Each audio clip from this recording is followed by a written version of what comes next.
Good afternoon, LinkedIn. I am Dominic. I run Stream. We are the UK's first iPhone-only multi-camera live stream and event video production company. Since I was given access to LinkedIn Live, just one of a handful in the UK to have access to it, I have been joined by a number of guests on the show that I developed, the LinkedIn Live Daily. On Monday, we had Fran Borman talking about the work she does with Goal 17, sport-led mentoring with Premiership clubs, corporate partners, for the betterment of youth homelessness. On Tuesday, I spoke to Pauline Kwasniak about the power of online networking and her role as chief exec of Turn C. On Wednesday, I spoke to Adam Parry, who is the editor of Event Industry News and director of Event Tech Live. Yesterday, I spoke to Andy Collinson about the WFA and how he uses social media to engage and grow a global audience.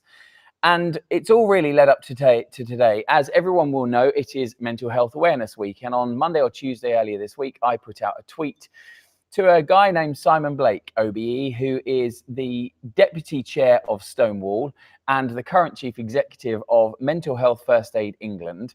And I asked if he would come on this show. And to my absolute delight, he agreed to do so.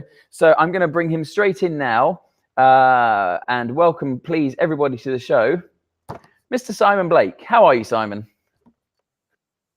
Oh, sorry, they would have missed that because I didn't unmute your microphone. Let's try again. Hi, Simon. Hi, how are you? I'm very well indeed, thank you. Thank you very much for joining us. Mental Health Awareness Week is going to be a very busy week for anyone in and around the mental health area, and I would imagine you're no exception. Absolutely, and what a great week it's been for so many conversations happening up and down the country in workplaces. The theme of the week is body image, and there's been some research which I'm sure we'll talk about a little bit later.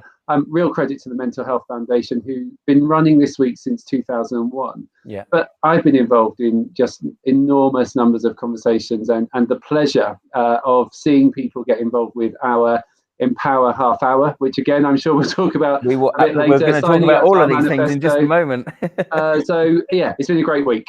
Well, thank you very much for joining us. I think it's probably a good opportunity for you just to perhaps give us a couple of minutes, a bit about your background, who you are, what you do, especially about the two roles that you now hold. Sure. So my day job is Chief Executive of Mental Health First Aid England, which is a social enterprise. We're a training and campaigning organisation which was established about 10 years ago in England to bring mental health first aid training over from Australia and to run that training here. What mental health first aid training is really about helping people to develop their confidence and understanding of talking about mental health, spotting signs and symptoms of mental ill health, and really addressing stigma in their work, in their personal, in their everyday lives. Yeah.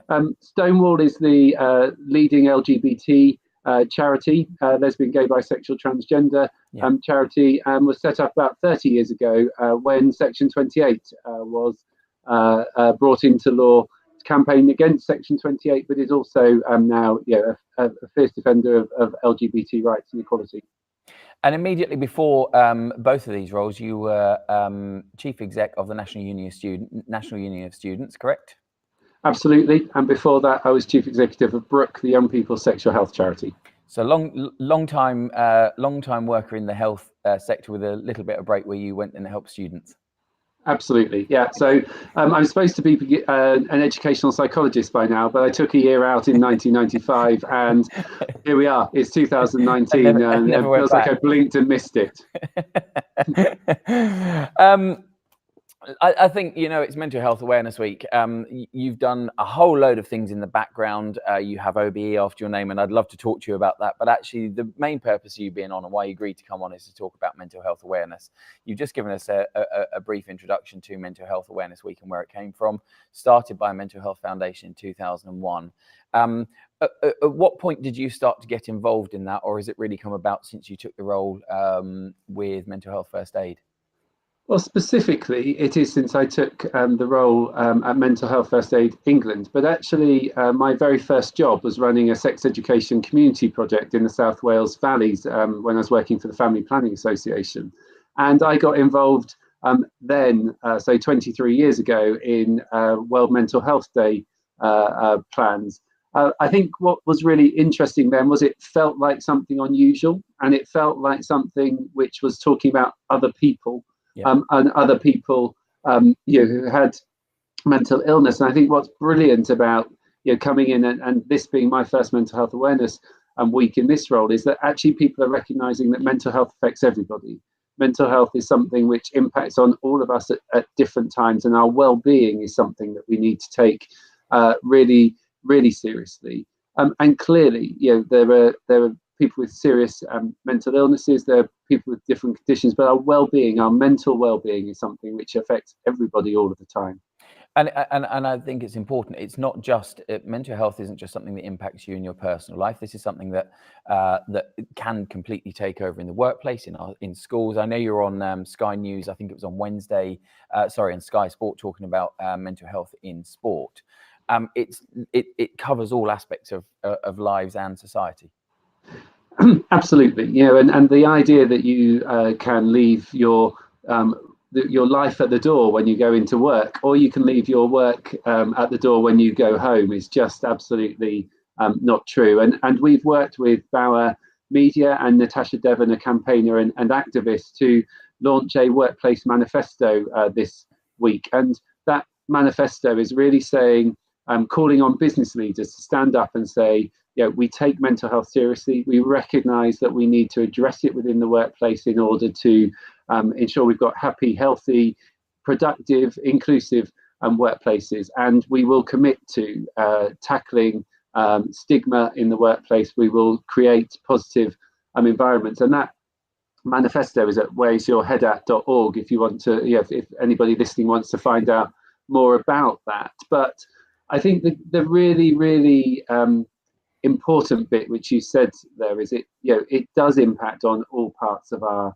lives, and that's why we've got to really just take it seriously. We've got to understand stress. We've got to understand how to look after ourselves. We've got to understand the impact of different scenarios on our lives and on our well-being, and just try to tune in. I think it feels to me as though, I guess, sometimes you well, I've learned an enormous amount since I started 7 months ago. I think one of the things I've learned is that I have to tune into myself, have to tune into other people.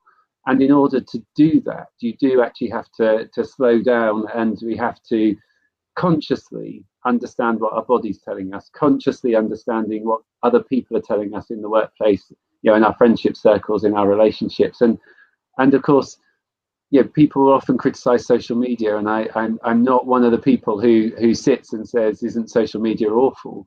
But I do know that digital does impact on the way that we engage with ourselves and our lives. It certainly does mine.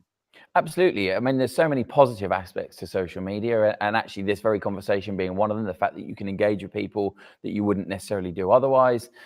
There are so many positives, but there are also negatives, and it's learning to step away. It's learning to or eventually learning to switch off. And you and I spoke just the other day about notifications, which I know, well, we'll talk about that briefly now, shall we? I said to you that I turned off all the notifications on my device, and I saw on Twitter this morning you've done the same. I did.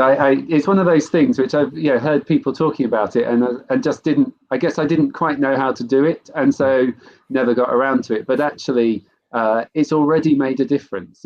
Because you don't have these notifications coming into your consciousness all of the time. And I've also done it on my emails to make sure that the emails don't slide in from the right-hand side when I'm trying to concentrate on something else. And all of that stuff is. Our brains are not designed to constantly be waiting for something to ping or pong or slide in. And that's where I think the real danger is, that we don't take note of the fact that we're fight or flight by instinct. And actually, how do we just take time to make sure that we've got the time to switch off and feel protected and re-energize? That whole notion of the always-on culture, which we've certainly as a country, as a world turned into, and that is partly to do with social media, and also partly to do with the devices that we now use that manage and control everything in our lives. And I said this to you when we spoke in the intro to this conversation the other day, that I'd noticed something on the bottom of your email, which I'm going to put on the screen because we spoke about it, but at the bottom of Simon's email signature, there was a line that really caught my eye when we first spoke. And I will just stick that on the screen now. Oh, let's do that properly.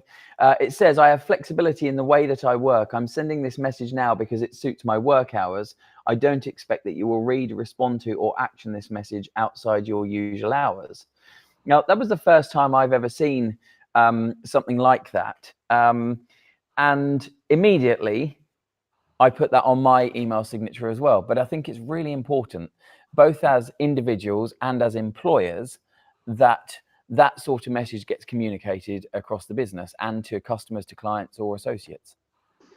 Yeah, absolutely. And I take no credit for doing anything other than what you did, which is spotting it on the end of somebody else's email. It was actually the chair of Stonewall, my friend and colleague Jan Gooding, who had it on the bottom of her email. And I just thought, wow, this is amazing, because actually, I am often on a train at 6 a.m, which is 3 hours before people should start work and can start work. And yet it doesn't make sense for me to not be working then because I'm awake and I'm lively. But 3 o'clock, when I'm on my way back from that meeting, I may well not be lively. I may well not have the energy. And therefore, that flexibility is really, really important. And I remember in 2006, so my first chief exec job at Brook. Yeah. And my somebody I'd worked with previously, so had a decent working relationship with, had joined as my deputy. Yeah. I went on holiday. On the third day, she said, Simon, it may be okay for you to send emails, but we all need a break from you as much as you need a break from work. And that sort of resonated with me. This is all part of that you need time down, and other people need time down from us as well. So how do we make sure that we just try and create that downtime? How do we make sure that people don't expect stuff from us? I remember again when if my boss would send me an email on the Sunday night, I think, oh my God, I've got to respond to it. And of course, that wasn't their intention. No. But unless we're active and conscious about the impact of our behaviours and talk about them and are clear about them, as this footer on the email does, it just creates a culture where everybody's on. And I was at a City Mental Health Alliance meeting a while ago, and the conversation about that as people are asking for things on a Friday afternoon, they're asking for it on a Monday morning. That means that there is no working time except people's weekends. But actually, just by saying we can have it on Tuesday morning or getting the call in on Thursday starts creating that space. And if everybody's aware of that, then you start creating the culture change, because that's what we need here. And I guess that's where the new Where's Your Hat At workplace manifesto ultimately came from. It was a call to employers to take it more seriously and to do more.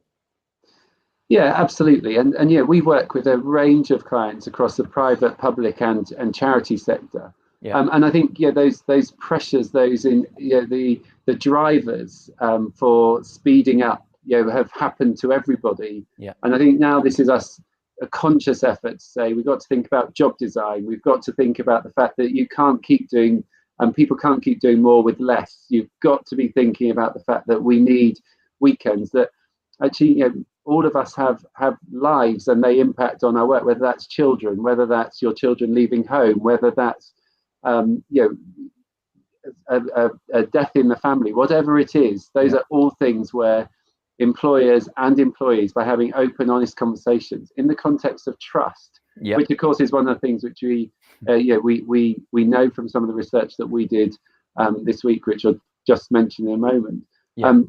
If people can talk openly about mental health, then we can make allowances, we can make changes. The challenge we've got is that a poll that we did last week ahead of Mental Health Awareness Week showed that people are not confident talking about depression or anxiety in the workplace because they fear prejudice, they fear discrimination, they fear that they won't get the next project opportunity or the access to those opportunities. And these are all things that we've heard around maternity leave, around parental leave, around being a woman, around being LGBT, whatever it is. These are all familiar issues which we've just got to tackle in the workplace. The poll showed that people are more comfortable talking about diarrhea with their manager than they would be about depression. And that's just, it's not a situation that we want to be in. We've got to be able to talk about mental health, because if we don't, then we do everybody a disservice. Yeah, absolutely. I'm just going to take a moment. I'm going to put the Where's Your Head At screen up on the Where's Your Head At webpage up on the screen for everybody. It's at where'syourheadat.org, which I will put the address to on the bottom of the screen also. So this is the website for Where's Your Head At, where you can, as an employee, as an employer, or as an MP, sign up to the manifesto and commit to make changes or pledge to make your workplace or your life just that little bit easier for everybody. So I've put that on the screen for everybody now. So, I mean, let me bring us back in here. There we go. We spoke the other day about sorry, I'm having technical problems here.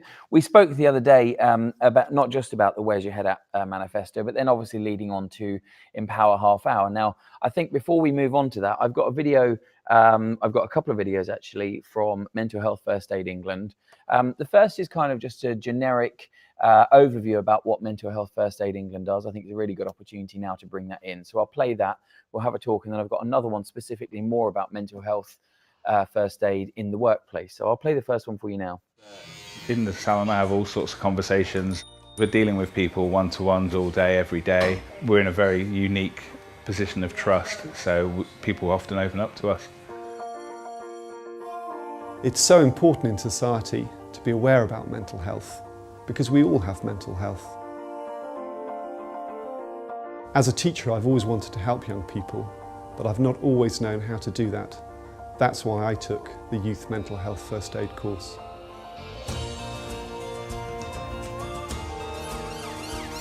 Working in the police could be very challenging work.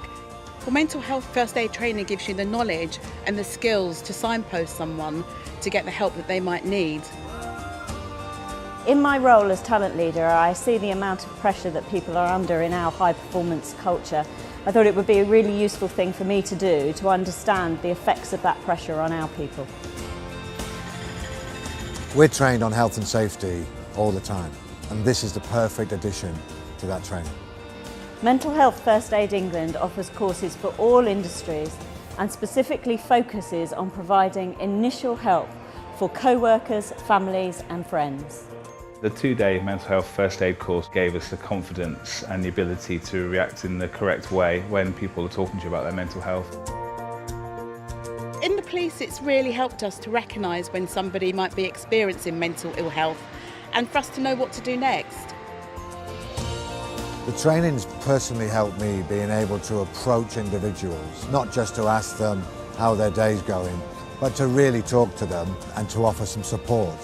Just a week after I'd completed the training, a pupil came to me with suicidal feelings. Having done the training, I was in a position to calmly respond to that situation. It's an incredible feeling to know that you've done something to help a young person who's struggling. Mental Health First Aid England.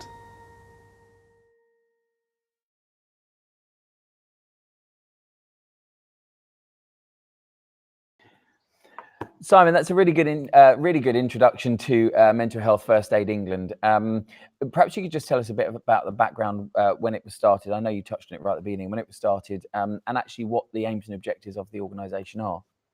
Sure. So mental health first aid as a concept originated in Australia by a trauma nurse, Betty Kitchener. And Scottish government actually then initially brought it over into the UK, and then Department of Health in England took on the programme, and then it was spun out as a community interest company, as I said, about a decade ago. Yeah.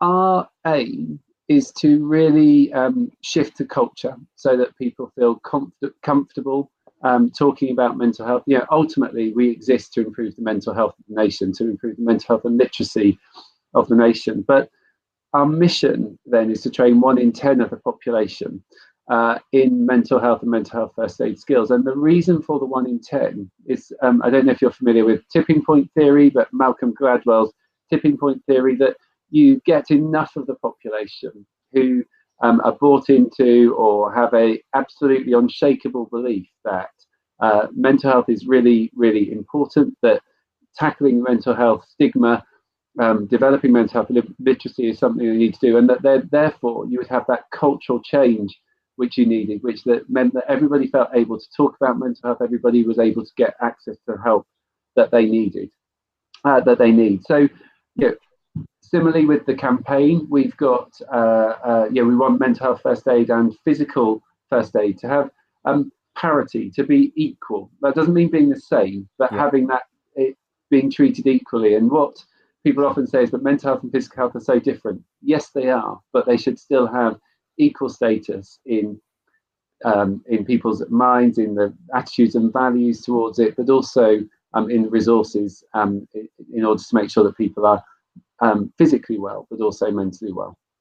And I flicked through the website. I'll put it up on the screen in just a minute. I had a look through the website yesterday and again this morning, and you have courses aimed specifically for adults, courses aimed specifically for youth. And again, I mean, it's just a really good indication that mental health isn't just a challenge in our personal lives. It's literally across the broad range of society. The courses you have several different courses from half day through to 2 days, correct? Yeah, absolutely. Yeah. With a specific leaning towards the area that you're working on, or is it a catch-all? So the half-day course is an awareness course. So it's not a first aid course at all. It doesn't have the first aid skills in it. It's really just that basic level of what is it, how does it impact, and what can we do to challenge stigma. It's really focused around a campaign which was around Take 10, and which is about good conversations, good quality conversations, and that was so popular that we translated it into a half-day course. The 2-day course is the first aider course. So it is a 2-day course in order to become a mental health first aider, which means that you've got which is an accredited, a certified course, which is really about having the skills to spot signs and symptoms of mental ill health, to have proper conversations, to refer people to professional help, and also to help them think about self-help and other sources of help. And then the 1-day course, which sort of sits in the middle, is really about a bit more than awareness, but not a first aider. So making sure that people, so if you're a senior manager in an organisation and you want to implement first aiders, you need to understand what it's aiming to do. You need to understand what is going to be required of the organisation. So it really is about developing some skills, but not becoming a mental health first aider. Now, unlike regular first aid, I think I'm right in saying this, but there's no legislation for organisations that says they have to have a mental health first aider. Is that correct? There isn't legislation, but what we do have is strengthened health and safety executive guidance, which was published last November, December time, which said that we do really need to take account of mental health and think about risk assessment in relation to that. But actually, the first year of the Where's Your Head At campaign was about trying to get parity in the law. And in January this year, there was a backbench business debate in Parliament where there was overwhelming support for legislation which would put mental health first aid on an equal footing with physical first aid. Now, the Deputy Speaker, who was chairing, if that's what you do as Deputy Speaker, chairing the debate, concluded at the end that those who were there, the ayes had it, so that there was support for that legislation. Now, government has said that they don't believe it's necessary. They got the Thriving at Work standards. I think what is really clear is that there is overwhelming support for change which requires that equity within the law. So I would say it's a matter of when, not if, because we know that the pressure is actually, businesses support it. We had 50 business leaders who wrote to Theresa May in November last year saying, we believe that the law needs to be changed. Now, often what people will say when they're trying to change laws, oh, but the people it impacts don't want that legislative change. But actually what we're seeing is people do. And we know when there's legislation, we know when there are reporting requirements, that's when it gets measured. And that's why this is important. And of course, the people who are out at the front, they don't need legislation because they've recognised the impact on the bottom line. They've recognised the financial cost. They've recognised the human cost. It's the people who are still saying, this doesn't apply to us. This isn't something that's relevant to my employees.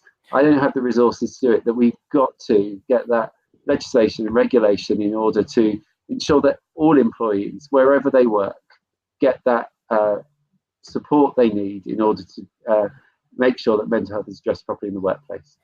And I think that kind of leads on very nicely as an introduction to the second video that I've got, because regardless of legislation, as you've just said, you have some pretty big hitters in the corporate world that have already adopted this and have taken it on and driven it forward. Yeah. Just a couple, just one that I can remember, you've got Siemens, certainly you've got the Wellcome Trust. These aren't small companies, these aren't one-man bands, these are big businesses taking it seriously. So Yeah. I will actually just take the opportunity to play that second video in. And we will be back in just a couple of minutes. I didn't realise the amount of issues that there could be surrounding mental health at work. Since the course has taken place, I have had 2 or 3 people come to speak to me about issues that they're having. We've signed up to Mental Health First Aid. We're training our upper management, we're training our lower management to notice the signs where people are getting stressed so that we don't end up with people being tossed on the scrap heap. It's refreshing to hear that, really refreshing that people are taking it seriously. 45% of all ill health absenteeism is caused by mental health. At any one time, there's a significant proportion of our employees who are having issues, so if we can be proactive in helping that, then that has benefits to everybody. Mental Health First Aid England seemed to be a very effective and reputable trainer, and we found that to be the case since we've been using it. Mental Health First Aid England came to us with a range of options. We decided to go for the 2-day full accredited Mental Health First Aider course. The training that I received from the Mental Health First Aid instructor, I found it extremely useful and a very powerful tool to actually take into the workplace. It's important that everybody knows that we are mental health first aiders, so that's communicated through our intranet, through posters at the tea points and through word of mouth as well. I feel that I'm better able to guide friends and support them and signpost them to services and kind of check in that they're okay. Senior leaders have got to lead by example. Leadership is all about doing the right things. Embracing the subject of mental well-being is one of the right things to do, and it shows good leadership. We are totally empowered to provide that assistance and support to our workers and to our people. If you've got people who have a great environment, great personal well-being, then they can be their most productive.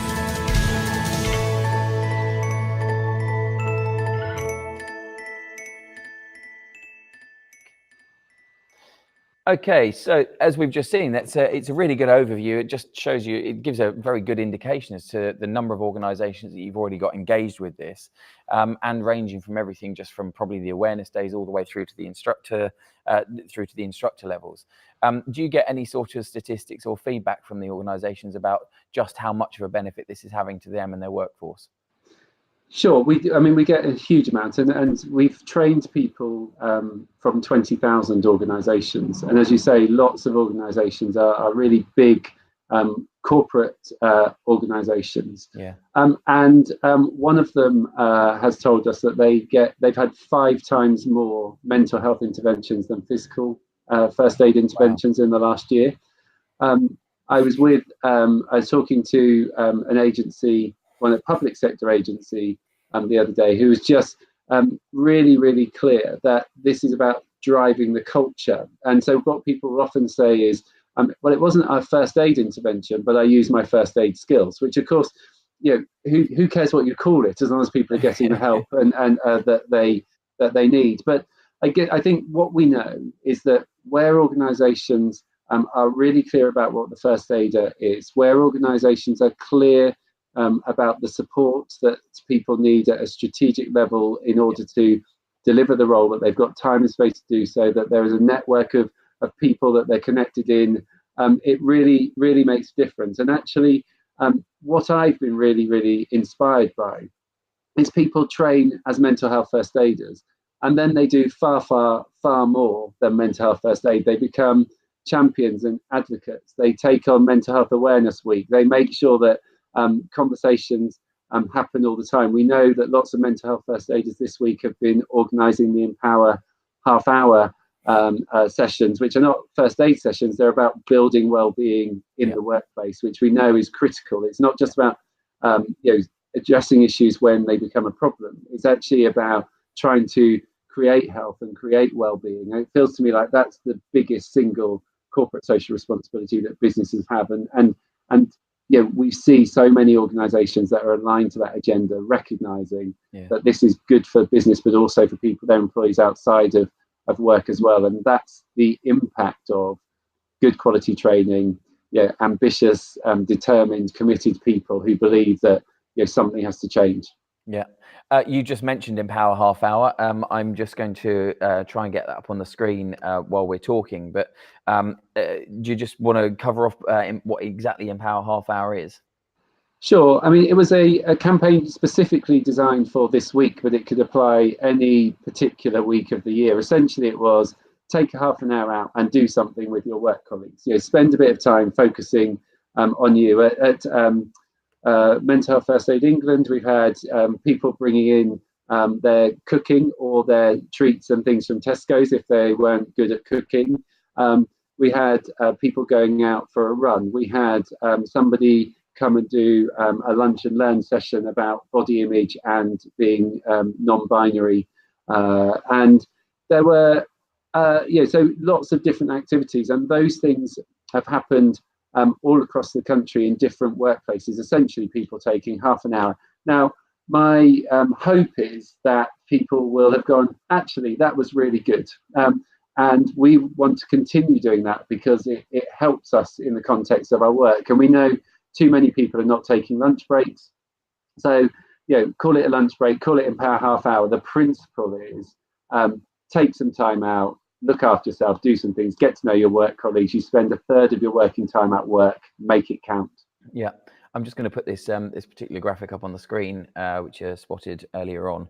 It just breaks it down into the various different ways that you can make use of the 30 minutes in Power Half Hour around just get motivated, bonding, sharing, moving, and discovering.